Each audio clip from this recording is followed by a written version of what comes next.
hacer correcciones de examen en estas horas de consulta. Pero bueno, en realidad hoy estábamos viendo un poco estas dudas porque si no se nos van a tirar mucho porque recién este viernes van a tener la corrección del global, ¿sí? ¿Ya les avisaron las tutoras? No, todavía no.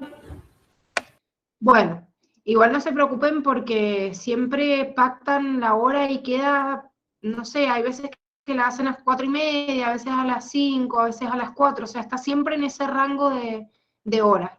Entonces, ahí se conectó la Carlita. Carlita, ¿estás? Quizás aparece por ahí, se me va fugas.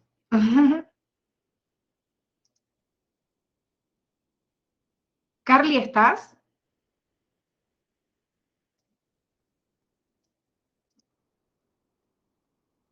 Bueno, no sé, se me perdió. Bueno, seguramente les van a estar avisando en esta semana, no sé bien a qué hora la han fijado, pero sí sé que es el viernes, ¿sí? Entonces, el viernes van a corregir punto por punto el global. Entonces, para que no se nos fuera mucho más, hasta las 2 semanas siguientes para este examen, pero sepan que vamos a empezar a fijar en estas horas de consulta para hacer las correcciones punto a punto de los exámenes, así no se quedan con ninguna duda. Bueno, vamos a ver esta segunda parte digamos, de la parte de tejido nervioso. Recuerden que habíamos repasado el lunes, antes de que rindieran, lo que eran las neuronas, los tipos de neuronas y la clasificación, y porfa, repasen también qué son las células de la glía, ¿sí? Que las células de la glía eran las que complementaban el trabajo que hace una neurona, pero que también van a ser importantes en el proceso de transmisión del impulso nervioso, que es lo que vamos a ver ahora. Había una de esas células, no me acuerdo quién preguntaba ahora que era la mielina. ¿Quién secretaba la mielina de estas células de la glía? Las células de Schwann. Bien, la célula de Schwann o el oligodendrocito, que es la misma célula nada más que ubicado en distinto punto. Igual es muy importante que recuerden que si bien la célula secreta esta sustancia grasa, en realidad es la misma célula que que se enrolla arriba del axón. Entonces, al estar arriba del axón, crea un medio aislante. Entonces, en ese medio aislante no salta este impulso nervioso que es el que vamos a ver ahora, que necesita una lámina conductora. Es como cuando uno tiene un cable, que por adentro del cable va la corriente, pero si ustedes se fijan por fuera, yo tengo una lámina aislante de un plástico que al yo tocarlo no me da corriente. La mielina hace lo mismo, ¿sí? Sirve como aislante de esa banda en donde está circulando esa electricidad, que es lo mismo que va a ocurrir en la neurona, ¿sí? Tiene electricidad en el medio, se va transmitiendo el impulso nervioso de forma eléctrica, y en donde no está, o sea, hasta la vaina de mielina, no salta, no se produce esta corriente. Bien, empecemos entonces a analizar un poquito este impulso nervioso, y en base a esto es muy importante tener en cuenta que tanto el tejido muscular como el nervioso son los únicos tejidos que reconocemos como excitables. Quiere decir que un tejido excitable es aquel que puede responder a un estímulo y transmitir una respuesta que genere en base a ese estímulo que llegó, ¿sí? Y uno dice, ah, bueno, pero pará, si todas las células responden a los estímulos, sí, es verdad, existió en un principio una reacción que se llama irritabilidad, y la irritabilidad es la respuesta que me da un determinado tipo de tejido, un determinado tipo de célula a un estímulo externo. Pero estas respuestas que da el tejido muscular y el tejido nervioso son para todo ese tejido, digamos, o sea, ese órgano al cual pertenecen, ¿sí? Entonces, sí es verdad que una célula puede responder a un estímulo, pero la función del estómago no es responder a estímulos, ¿sí? O sea, la función del estómago es justamente digerir el alimento. ¿Y qué tiene dentro del estómago? Y en realidad tiene muchos tejidos, dijimos que los órganos tenían tejidos. Entonces, ¿qué hace el epitelio? Y reviste, secreta. ¿Qué hace el tejido conectivo? Y conecta un enlace con el otro para poder rellenar, para poder obviamente llevar los nutrientes necesarios. ¿Qué hace el tejido muscular? Y se contrae, pero para contraerse necesita el estímulo de parte del sistema nervioso, y el que transmite este impulso nervioso es el tejido nervioso. Entonces, desde los 4 tejidos que nosotros hemos visto que están en cada órgano, se consideran estos dos como tejidos de tipo excitable. Hay una base antes de que veamos esta función del tejido nervioso, o sea, que es el potencial, o uno dice, genera un impulso nervioso, como genera una corriente eléctrica. Bueno, ¿qué quiere decir esto? En realidad, cada una de los tejidos que yo mide, cada una de las células, tienen un determinado potencial eléctrico. ¿Qué es el potencial eléctrico? Justamente la capacidad que va a tener una carga eléctrica, como les dice ahí, de desplazarse y de realizar un trabajo eléctrico. Uno dice, veo esto y es chino básico, y sí, la verdad que esto lo van a terminar de entender cuando vean electricidad.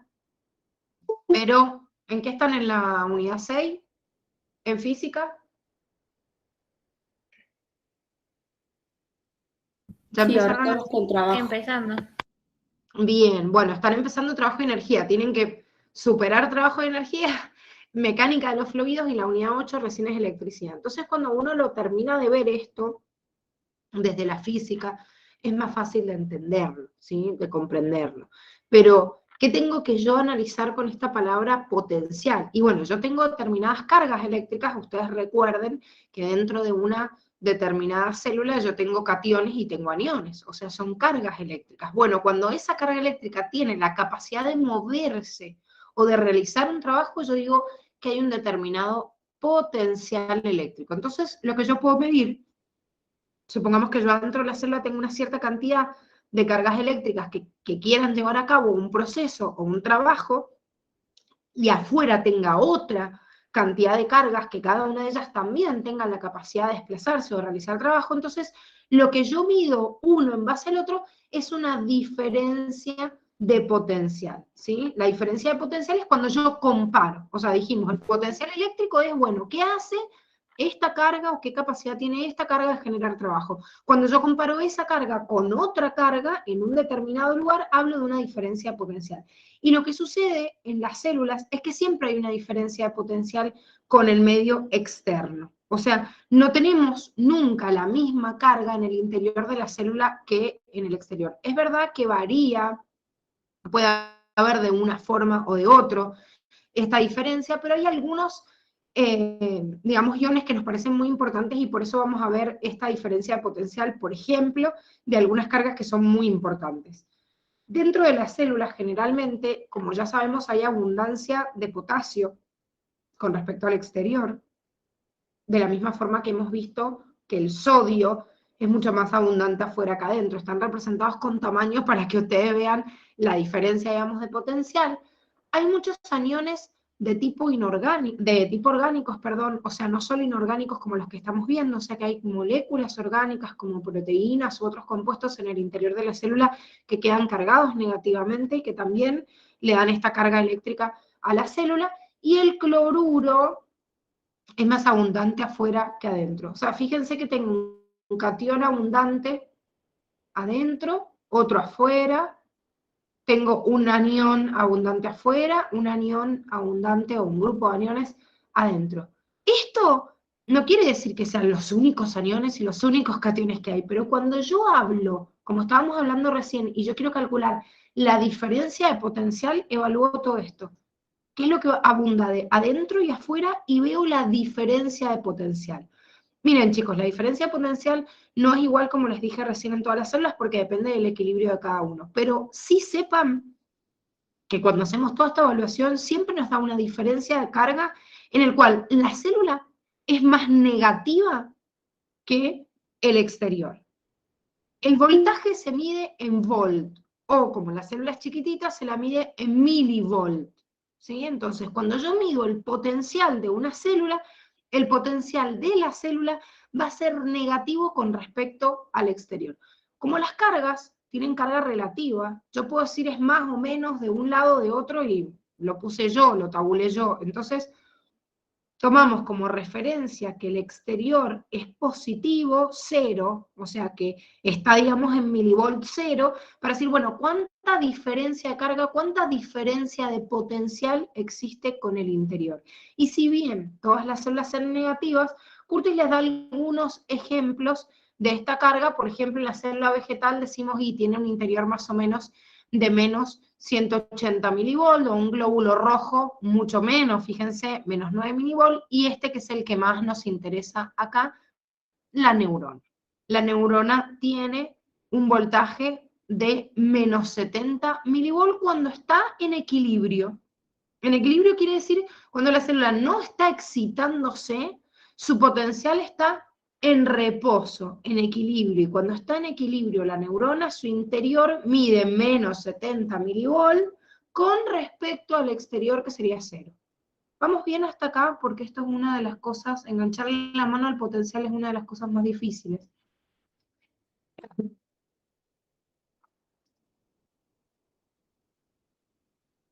¿Vamos bien o no? Sí. Bien, perfecto. Entonces, este potencial de reposo, que es el que estábamos hablando recién, es el potencial cuando la célula no está estimulada. En el caso de la neurona sería de menos 70 milivolt. En el caso, no sé, de un glóbulo rojo, menos 9, como vimos recién, y cada célula va a tener su propio potencial. No me tengo que estudiar los potenciales de todas las células, solo sé esos dos de ejemplo y el que sí me tengo que saber, y lo vamos a estudiar bien ahora para entender qué pasa cuando la célula no está en reposo, o sea, que quiere transmitir información, es el de la neurona. Cuando la neurona entonces no se excita, no recibe ninguna señal del exterior y está así dormidita y tranquila, su potencial de reposo es de menos 70 milivolt. Pero cuando esa neurona es excitada, le llega un estímulo a la dendrita y esa dendrita recibe todo digamos, ese estímulo, lo procesa en el cuerpo celular y si llega a generar una respuesta, que esa respuesta se llama impulso nervioso para que transmita a la siguiente neurona, es porque se generó un potencial de acción. Entonces, el potencial de reposo es cuando está la célula en reposo, justamente, con menos 70 milivolt tranquila. En cambio, el potencial de acción es cuando varía este estado de reposo y frente a cambios transitorios en la respuesta de ese estímulo, se registra una inversión de la polaridad. Quiere decir que en el potencial de acción, en vez de la neurona tener en el interior un interior negativo de menos 70 milivolt, para transmitir ese impulso nervioso le ingresan un montón de cargas positivas. Piensen, si yo digo que el potencial de acción se genera y se invierte la polaridad, ¿qué catión si yo le abro las puertas se va a mandar con todo para dentro de la célula? De acuerdo a las concentraciones que ustedes ya conocen. ¿El sodio? Bien, el sodio.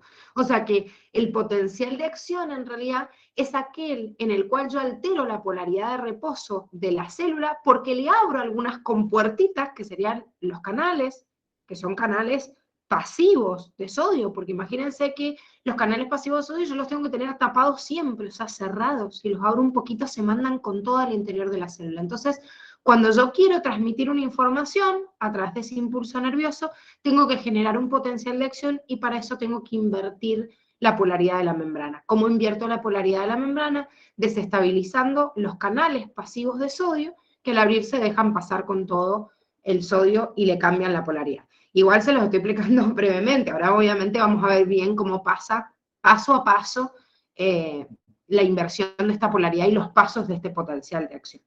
Pero es importante que sepan que este potencial de acción con respecto a su intensidad es siempre la misma. ¿Qué quiere decir esto? Que no hay impulsos nerviosos que son más intensos y otros menos intensos. Cuando se genera el impulso nervioso es porque se generó una respuesta. Y si no llega la descarga, o sea, el ingreso, por ejemplo, de sodio, como vimos acá, en la célula para despolarizar la membrana de forma tal que se inicie este potencial de acción, entonces no se inicia. Por eso les dice, es al todo o nada. Todo o nada quiere decir, ¿se produce? No se produce. Llego, voy subiendo, digamos, el cambio de la polaridad de la membrana. Rompo una barrera, que ahora la vamos a ver y se llama potencial umbral, y si yo rompo el umbral, el potencial se produce. ¿Se produce o no se produce? Eso es al todo o nada, y quiere decir que la intensidad del impulso es siempre la misma. Lo que varía es la frecuencia. Se conoce como frecuencia al número de impulsos que se producen en un tiempo. Entonces, sí es verdad que yo en un minuto puedo transmitir 5 impulsos nerviosos, 1000 o no sé, o 100.000.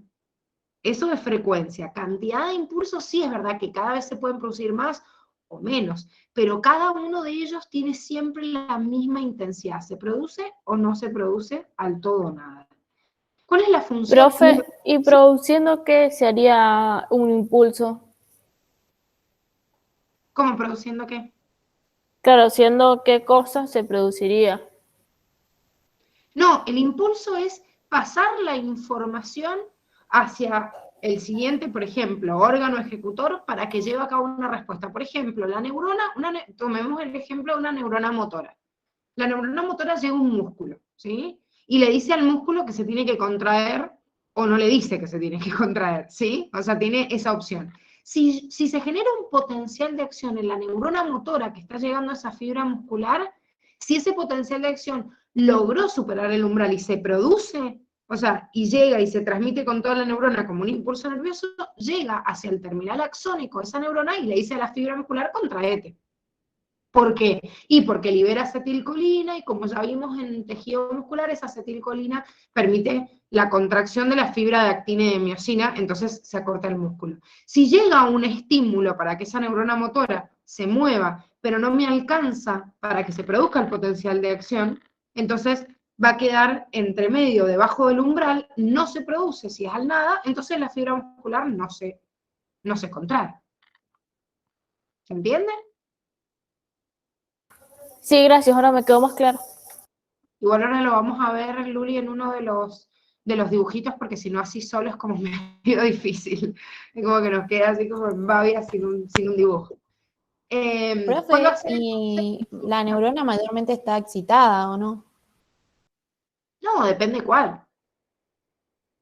Depende cuál. Si está produciendo un estímulo, o sea, un impulso nervioso y está generando una respuesta, sí. Lo que pasa es que a usted suena como que todo el tiempo el sistema nervioso está excitado, y eso es verdad, tenemos múltiples estímulos del exterior, pero no quiere decir que todas tus neuronas estén funcionando en todo el momento en el cual vos lo analices. Entonces, no sé si mayormente están excitadas, depende de qué tipo de neurona.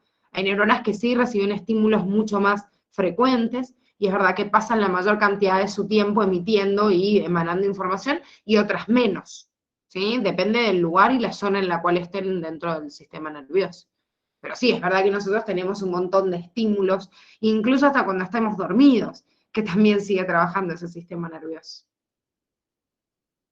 Bueno, y por ende las neuronas que lo forman, ¿no? Bueno, con respecto a la función de este potencial, nos dice que la función es la transmisión rápida de la información a lo largo de grandes distancias. ¿Por qué yo necesito una información rápida? Porque nosotros tenemos otro sistema de información, de emanar información dentro del cuerpo. Por ejemplo, yo me acabo de comer, no sé, un chocolate, y ese chocolate ingresa a través del intestino y va a pasar a la sangre, y le va a suministrar glucosa dentro de la sangre que las células van a poder absorber. No es que las células absorban esa glucosa porque se les canta así, tipo anda dando vuelta y se la meto para adentro y chao. No, necesitan un estímulo y necesitan una señal. En la medida en la cual yo ingresé ese chocolate y pasó a la sangre, también llegó esa señal a las distintas partes del cuerpo, dentro de ellas al páncreas, que el páncreas me secreta una hormona que se llama insulina. Y es la insulina la que permite que le dé la señal circulando en sangre también, le dé la señal a la célula para que pueda absorber o meter esa glucosa. No es que la mete porque sí, necesita una señal, algo que lo estimule. El tema es que de aquí que yo me metí ese chocolate en la boca, pasó a la sangre, llegó al páncreas, estimuló la liberación de insulina, la insulina pasó a la sangre, llegó a la célula y le dio la señal, yo pierdo horas en dar la señal de que mi célula va a absorber esa glucosa que estaba en la sangre disponible como un alimento. ¿Es válido este funcionamiento, o sea, este pasaje de información? Sí, obvio que es válido, y lo utilizamos todo el tiempo, pero es mucho más lento que el sistema de transmisión de información del sistema nervioso, que lo hace a través de mecanismo eléctrico, ya que lo transmite rápidamente. Imagínense que si nosotros tendríamos un sistema hormonal para reaccionar ante determinados estímulos, estaríamos fritos. O sea, imagínense si van caminando y no sé, se clavan un clavo o una tachuela en el pie y necesitarían un sistema hormonal para que funcionara. Y probablemente estarían caminando un montón de tiempo con el clavo clavado, perdiendo sangre, y de aquí hay que llegar a la información de que me duele, de que yo tengo que retirar el pie, de sacarlo, o sea, de ser consciente de esa lesión en el cuerpo. Y bueno, seguramente la tasa de infección sería mucho más alta, y en algunos casos más graves ni siquiera podría responder de forma tan eficiente como para salvar la vida, como algunos reflejos nerviosos, que por ahí me puede venir, no sé, una piedra en la cabeza y yo poder atajarme o poder desviarme. Si esto fuera un sistema hormonal, demoraría mucho más y la piedra terminaría en mi cabeza reventándome el ojo, ¿sí? Entonces, los sistemas de información, hay algunos que está bueno que sean lentos, que vayan hacia todo el cuerpo, no están tan direccionados, pero también está bueno que haya sistemas rápidos y concisos, ¿sí? Que vayan hacia el punto. Bueno, este Profe, es rápido, ¿sí? ¿puede ser el caso del túnel carpiano, que no tiene sensibilidad? Sí, en realidad el síndrome del túnel carpiano se llama en base a una lesión o a una falta en realidad de inervación sensitiva por compresión en realidad de los nervios que llegan hacia un lugar determinado. O sea, es una patología en base a una lesión de bloqueo del estímulo nervioso, ¿sí? Sí. El sistema nervioso es fundamental para transmitir esta información rápida y de forma eficiente. Si yo no tengo estas respuestas rápidas, no podría prácticamente responder a casi nada que me permita la supervivencia, más en un animal superior como nosotros. Entonces, para hacer una transmisión rápida, sí o sí necesito una transmisión eléctrica. Las neuronas viajan de neurona a neurona y de neurona a órgano ejecutor, y no viajan por sangre como lo hace, por ejemplo, una hormona. ¿Sí? Que eso después lo vamos a ver en sistema endocrino, que también forman parte de un sistema o un grupo, obviamente, de respuestas. Bien, entonces veamos esto que estábamos diciendo, que es lo que pasa con el potencial eléctrico de la membrana. Cuando yo mido una neurona, por ejemplo, acá tenemos un pedacito de un axón, y yo mido la carga eléctrica en su interior, me voy a encontrar un registro de, digamos, lo que se llamaría 0 milivolt, ¿sí? Si yo veo la diferencia de potencial, si no registro absolutamente nada, si no toco, ven como tienen acá, si no toco la neurona, sino que voy a estar en cero con respecto al exterior. Si uno de los microelectrodos toca la membrana y toma contacto con la membrana, digamos, del axón de esa neurona, fíjense, el electrodo A está fuera y el B está dentro, lo que yo estoy midiendo es la diferencia de potencial. ¿Sí? O sea, ¿qué diferencia hay entre el electrodo A, que es el exterior, y el electrodo B, que está tocando la membranita? Eso me arroja un número de menos 70 milivolt, que es lo que dijimos que era el potencial de la neurona en reposo. ¿Sí? Cuando la neurona está en reposo, tiene menos 70 milivolt. Sin embargo, si un estímulo llega y altera la polaridad de esa membrana y logra generar un potencial de acción, va a haber una inversión momentánea en la diferencia del potencial eléctrico, en la cual va a subir abruptamente esta carga, dándome un potencial positivo, y luego va a volver a descender. Cada uno de los puntos de esto los vamos a ver a continuación bien detalladitos, ¿sí? Pero quiero que entiendan que esto es lo que pasa en el potencial de acción, que es lo que estábamos viendo acá, ¿sí? Potencial de reposo, menos 70 milivolt. Potencial de acción, ¿qué es lo que pasa? Y depende del momento en el cual yo me encuentro, pero esto es el potencial de acción. Se alteró, no es una línea recta en menos 70 milivolts, sino que entran cargas positivas a la neurona y después salen y vuelven a establecer el equilibrio. ¿Sí? Cualquiera de estos va a tener distintas etapas, obviamente, dentro de él. Para yo lograr un potencial de acción, en realidad, necesito que exista la superación de un potencial, de un umbral, perdón, un potencial umbral, que en realidad ya lo vamos a ver ubicado en una lámina, y más o menos voy a tener como un número de menos 50 milivolt, como para tomar de referencia, pero la verdad es que muchas veces existe distintos tipos de respuesta en base a los tejidos, dependiendo de la cantidad de neuronas que se activan. Nosotros vamos a ver el potencial, o sea, el impulso nervioso y el potencial de acción, que se da generalmente en este tipo de respuestas, que son respuestas activas propagadas, ¿sí? En donde hay una gran cantidad, una gran amplitud de voltaje que se mueve, se da el tipo de respuesta, como vimos recién, del todo nada, de duración breve, o sea, rápidamente. Puede transmitir largas distancias. Para que ustedes tengan una idea, cuando yo transmito un impulso de un reflejo del dedo gordo del pie, se encuentra recién con el próximo cuerpo neuronal en la médula, chicos. O sea que esa neurona está teniendo más de 1 metro de tamaño, de largo, obviamente, aunque de ancho sea microscópica. Y genera, obviamente, este impulso nervioso o este potencial de acción.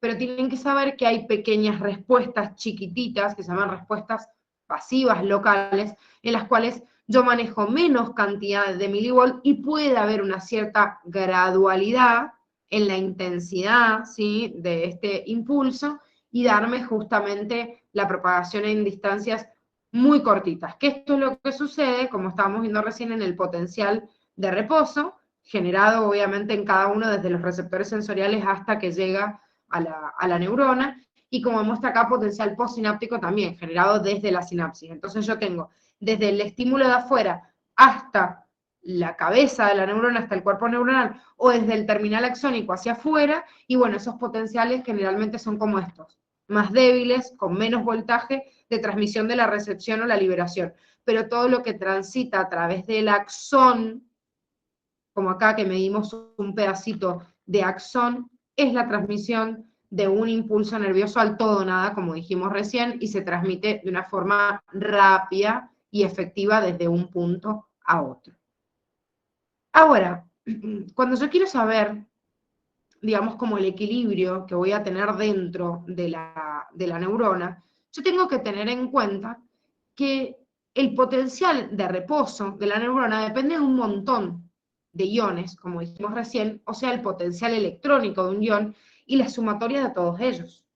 O sea que el potencial electrónico de un ion se calcula dependiendo del tipo de carga eléctrica que tiene ese ion, la concentración que hay a ambos lados de la membrana, y bueno, va a variar también de acuerdo a la temperatura, por ejemplo, algunos parámetros que pueden variar mínimamente en un organismo homeotermo como nosotros. Pero yo puedo alcanzar un potencial de equilibrio de ese ion dependiendo de la cantidad de transportadores que haya, abiertos o cerrados, que dejen pasar hacia el interior o hacia el exterior de la célula.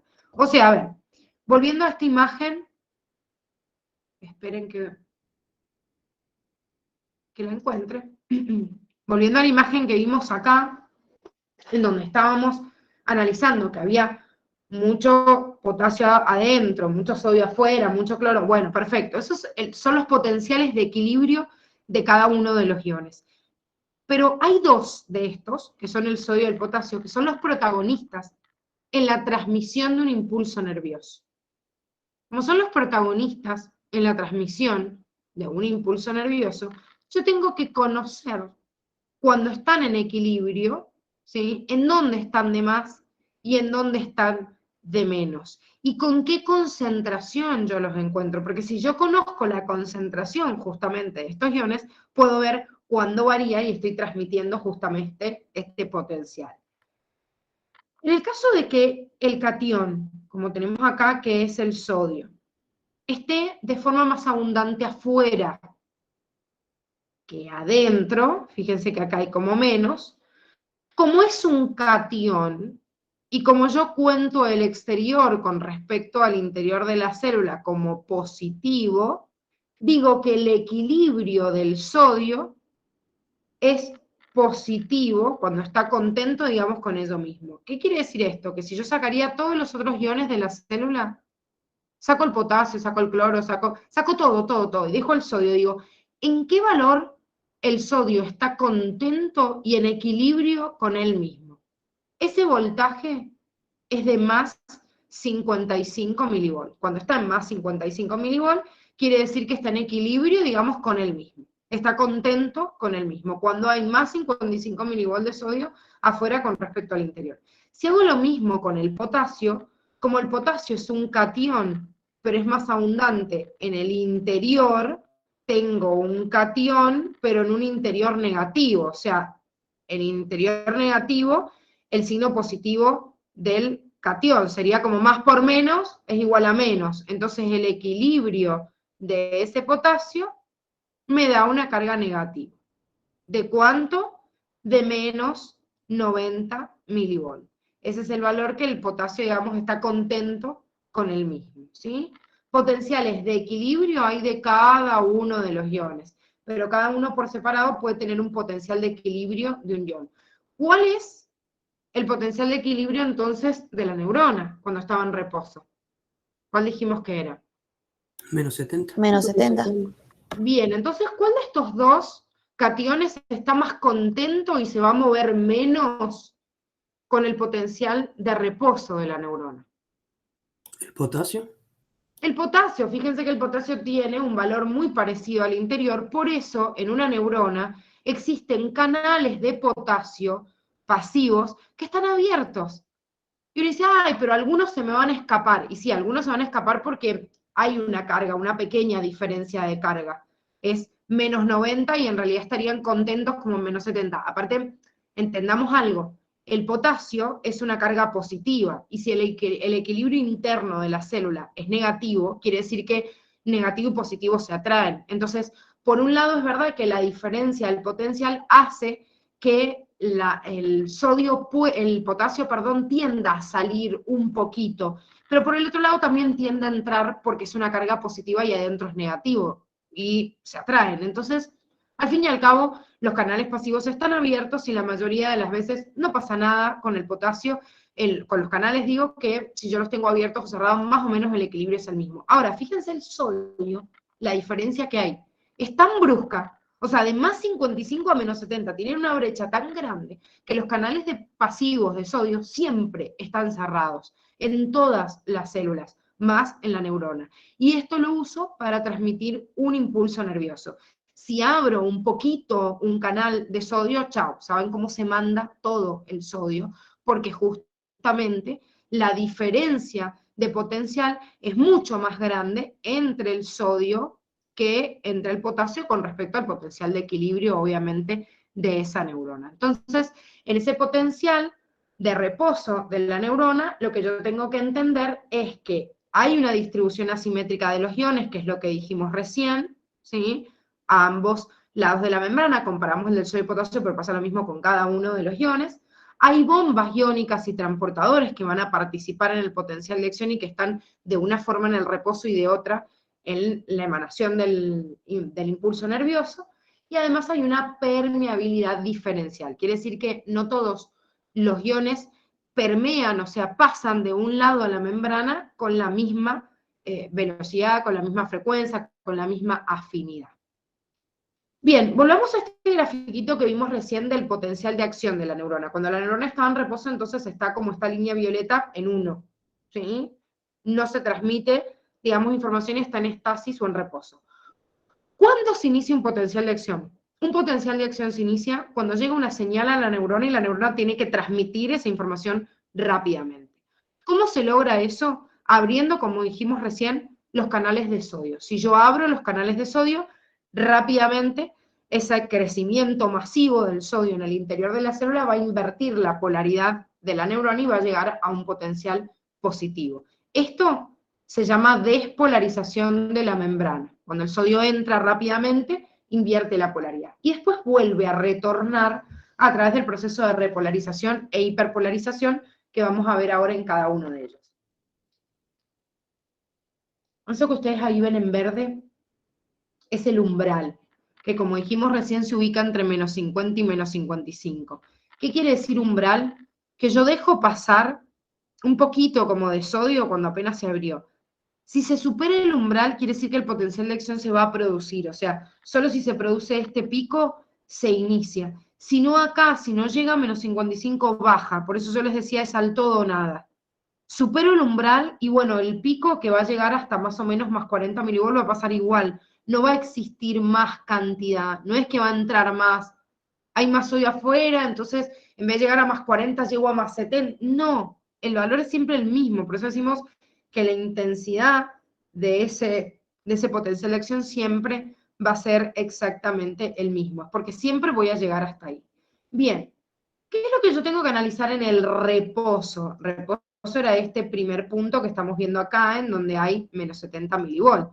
Bueno, en el reposo, nosotros tenemos la membrana polarizada, tiene un polo, o sea, tiene una carga, como dijimos, negativa, Y en este caso de reposo, la membrana es casi impermeable al sodio, como dijimos recién. Tiene cerrados los canales de sodio y la mayoría de las veces no pasa sodio, ni para adentro ni para afuera, porque los tengo todos bloqueados, porque sé que si abro un poquito se manda con todo. Sin embargo, si algunos de ellos se llegan a colar por algún transportador de tipo pasivo, la bomba de sodio y potasio rápidamente lo saca. Recuerden que la bomba de sodio y potasio, que acá vuelve a tomar protagonismo, era una bomba, o sea que era activa, y lo que hace es ir en contra de la concentración del sodio y del potasio, o sea que saca el sodio que se haya metido de más y mete potasio que se haya escapado.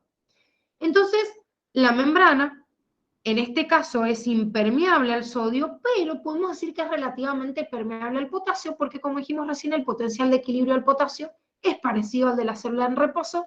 Entonces yo se los dejo abiertos y por ahí algunos de ellos dejan salir potasio y después se volverán a meter. No varía mucho el equilibrio o la estasis y también se regulan cuando se vuelve a activar la bomba de sodio potasio, pero eso es lo que pasa cuando una neurona está en reposo. Ahora, ¿qué pasa cuando se va a iniciar el proceso de despolarización? Si un estímulo, como dijimos, supera el umbral de menos 55, entonces, en base a esto, porque el estímulo de afuera llegó, sea lo que sea, un golpe en un estímulo táctil, la luz en un fotorreceptor del ojo, el calor en un termorreceptor, el tipo de estímulo que sea depende del tipo de receptor.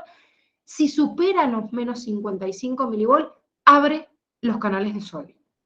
¿Qué pasa si abre los canales de sodio?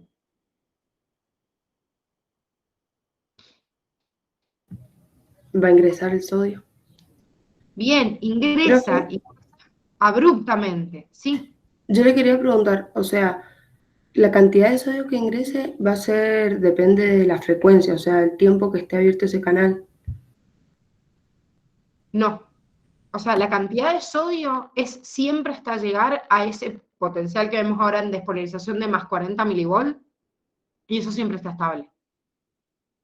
Va siendo como una escalonada, o sea, si yo superé el potencial umbral por otra señal, se abren los canales de sodio. ¿Hasta cuándo se abren los canales de sodio? Hasta que llegan arriba a más 40 milivolts. No más. O sea, por eso siempre te dice que es constante. O sea, yo no aumento la intensidad del potencial. No es que un potencial es más intenso porque está ingresando más sodio. El sodio entra y entra hasta ese punto o no entra. ¿Se entiende? Sí, Lo que sí varía es lo que le da la señal a llegar al umbral o no. Hay veces que yo llego al umbral o no, dependiendo obviamente del estímulo que le da origen. Pero si yo superé, por eso nos dice acá, si yo supero el potencial umbral, sí o sí va a comenzar el potencial de acción a través de este proceso, o sea, de esta etapa que hemos marcado acá, que sería la despolarización. ¿A qué le llamo entonces despolarización? A la apertura de estos canales de sodio, que son dependientes obviamente del potencial eléctrico, y lo que hacen es dejar que la célula ingrese todo este sodio y se va volviendo positivo. ¿Hasta dónde? Hasta un valor cercano a más 40 milivolts. ¿Pero por qué pasa esto? El sodio, o sea, el canal de sodio que se está viendo acá, es dependiente del potencial eléctrico. Entonces, si yo tengo un sensor del canal de sodio que se abre dependiendo del potencial eléctrico, ustedes imagínense que si el sodio está contento en más 55 milivolts, ve una señal de menos 70, como está, o menos 55 cuando supera el umbral, la señal del potencial eléctrico, la diferencia de potencial eléctrico, hace que masivamente se abran todos los canales de sodio. Ahora, a medida que se van, digamos, abriendo los canales de sodio y el sodio ingresando, la diferencia de potencial ya es más chica. Porque ustedes imagínense que tengo menos 50, no sé, menos 55 milivolts y paso a menos 40, a menos 30, a menos 10, a 0, 10. Bueno, cuando voy variando, cada vez la diferencia de potencial con el equilibrio del sodio es más chiquitita. Entonces, se abren masivamente todos los canales de sodio y después algunos de ellos se van cerrando porque ya la diferencia de potencial que los mantenía abiertos cada vez es menor. Esto es por ahí lo que se les confunde con la intensidad. Uno dice, entonces es más intenso. No, es que al principio entran más rápido porque hay más canales dependientes de este potencial eléctrico, esta diferencia de potencial, y obviamente después esto varía o cambia, o sea, le da otra brecha, o sea, otro valor entre el potencial interno y entre el potencial equilibrio del sodio, entonces se van cerrando. Y cuando se van cerrando, entran en un estado que se llama periodo refractario. Que el sodio esté en periodo refractario quiere decir que durante un ratito no se puede volver a abrir. ¿Vieron como cuando ustedes abren la puerta del freezer y la cierran y es como que una sopapa presiona el aire y no se las deja abrir un rato? Bueno, hagan de cuenta que el canal de sodio es igual. Una vez que se abrió, es como que la diferencia potencial, si ya no es tan grande, se cierra y está cerrado durante un ratito. No se puede volver a abrir. Entonces, claro, estos canales de sodio dependientes de voltaje que van como contagiando a los canales que están alrededor para que se abran, claro, llega un momento que a los que están en periodo refractario no los pueden abrir porque no tienen la capacidad de volverse a abrir. Entonces, de esa manera se despolariza una zona de la membrana y después, obviamente, de a poquito se van cerrando los canales y llego hasta más 40 milivolts, que en ese punto estoy estimulando ahora con este potencial lo contrario. La estabilización ahora del equilibrio para el otro lado, porque el potasio adentro, que tenía casi siempre los canales abiertos, el potasio adentro tendía a salir de la célula, pero imagínense lo que va a salir si encima el interior es positivo. Porque el potasio quiere salir porque hay más adentro que afuera. Pero encima lo que lo retenía era que adentro había un potencial negativo y es un catión. Pero imagínense si volví, culpa del sodio, el interior positivo. Entonces ahora el potasio quiere salir porque es más positivo adentro que afuera y encima quiere salir porque la concentración química del potasio es mayor. Entonces los canales de sodio van a empezar a cerrarse y los canales activos de potasio, que son voltaje dependiente, van a comenzar a abrirse. Los otros ya estaban abiertos, los de concentración química, pero los voltajes dependientes van a empezar a abrirse. ¿Qué hace entonces ahora el potasio? Sale. El sodio entró en esta fase, el potasio entra en esta, ¿y hasta dónde entra?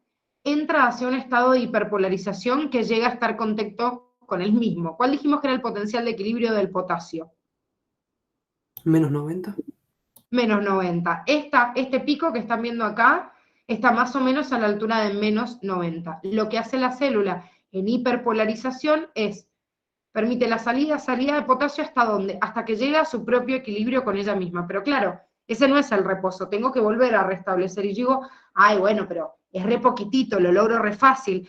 Pero claro, el problema no es ese. Si bien la medida o la cantidad de iones que se mueven por pedacito de célula es muy chiquitito de todos los que existen, igual hacen un movimiento masivo, pero ustedes fíjense, si bien eléctricamente no tengo que estabilizar tanto, acá hubo entrada de sodio y acá hubo salida de potasio. Está bien, son dos cationes, entonces si yo saco uno y meto el otro, y bueno, en la carga puedo, por eso volví a establecer más o menos el equilibrio, pero saqué un ion y metí otro. Entonces, ¿qué pasa con esto? ¿Quién se va a encargar de volver a arreglar este quilombo que hicieron estos transportadores de sodio y de potasio? ¿Quién volverá al equilibrio? La bomba, exactamente, la bomba de sodio y potasio.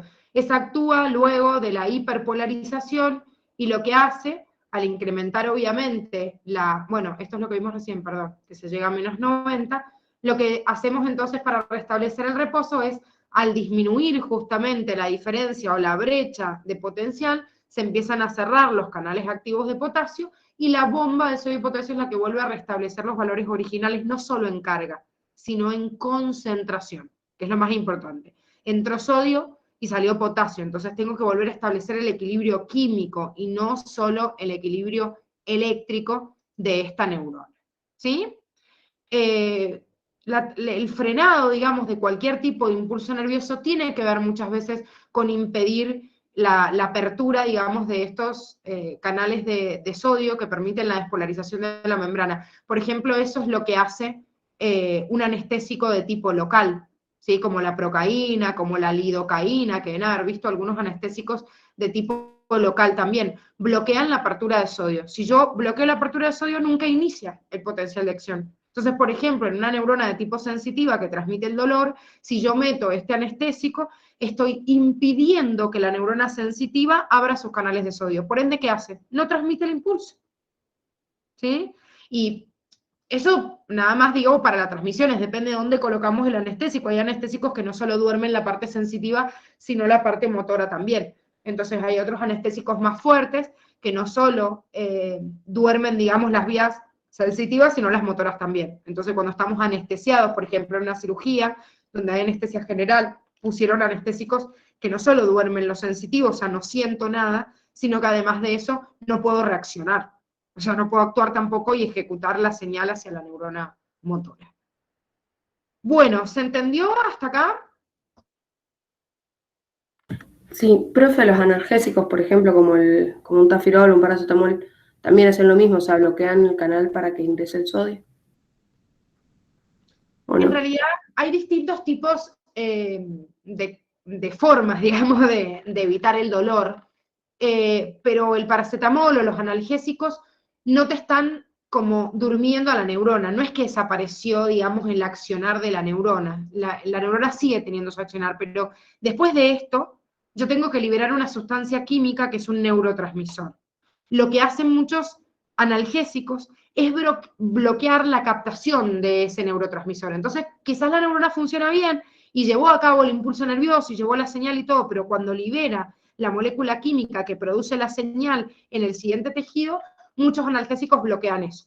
Los anestésicos, en cambio, te bloquean el pasaje, digamos, de la señal. En cambio, el otro te bloquea la captación o el receptor, bueno, hay distintos mecanismos del neurotransmisor que se libera.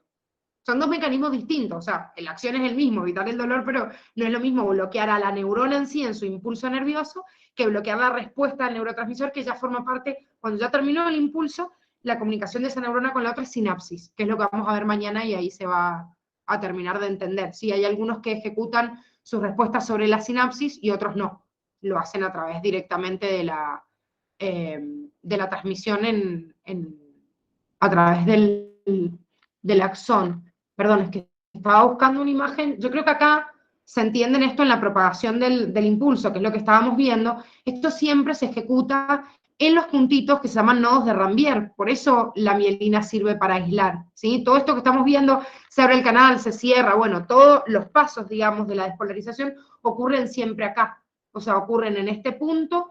¿Y por qué saltan a esto? Y porque la transmisión eléctrica o la diferencia eléctrica que ocurre acá me alcanza por contacto a estimular el siguiente punto, o sea, alcanza porque no está tan lejos, pero no estimula el siguiente porque está aislado por la banda de mielina. Entonces, de esa forma, yo logro que el impulso sea saltatorio y más rápido. O sea, imagínense en los animales, en los invertebrados, no hacía falta que existiera esto y en realidad había una neurona amielínica, como vemos esto, y se transmitía punto a punto.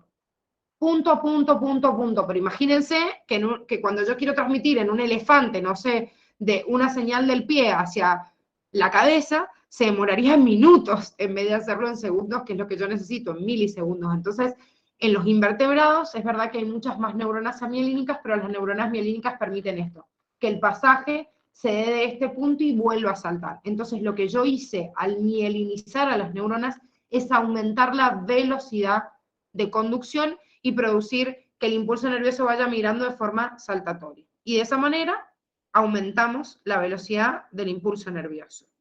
Para que más o menos se den una idea, en el ser humano, todas nuestras neuronas son mielínicas y salvo algunas dentro del cerebro nada más, en lugares restringidos, son así, amielínicas. ¿Sí? Pero si no, todas las demás son mielínicas. Y después en los invertebrados sí existen, obviamente, neuronas amielínicas en la anatomía de su cuerpo, o sea, al fin y al cabo son mucho más chiquititos. Bueno, muchachos, primero, porque ya les estoy robando como un montón de recreo. Primero les voy a pasar unos videos, todavía no los cargo a Moodle, entonces cuando los cargue a Moodle se los miro también, de última a la tardecita se los paso también acá por el grupo para que puedan repasar esto del impulso nervioso con un video que se entiende mucho mejor y que hagan un repaso de la clase. Mañana vamos a ver la última parte de cómo se transmite esta información de esto al siguiente, ¿sí? Al siguiente bloque, digamos, que sería el órgano ejecutor, una glándula, un músculo, lo que fuera, ¿sí? O sea, si no tengo después a quién transmitir la señal, transmito el impulso y hacia dónde voy. Entonces, para comunicar a la siguiente neurona o al órgano ejecutor, ese paso se llama sinapsis. Hoy hemos visto el impulso, mañana vemos sinapsis para terminar de entender toda la transmisión de información por parte de la neurona. ¿Alguna pregunta?